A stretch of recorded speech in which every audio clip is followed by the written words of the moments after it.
Hey guys, welcome to Tutorial Guru. Today we'll be learning how to remove items in cart on Temu, and now let's dive right in. Now to remove the items in cart on your Temu account, first open up your Temu app on your phone. After opening your Temu app, guys, on this interface at the bottom right corner of the screen, you can see the cart option available for us.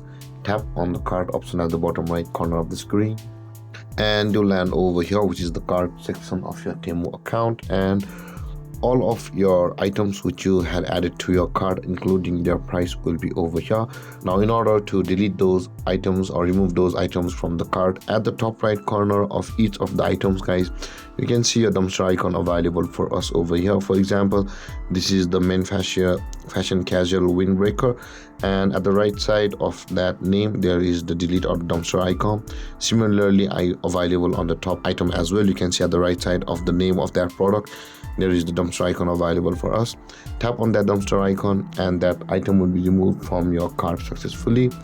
And with that being said, guys, this is how to remove items in cart. And if you have any confusions or questions regarding the topic, feel free to comment in the comment section below, and don't forget to like, subscribe and hit that bell icon for more videos. Thank you for watching, guys. Peace.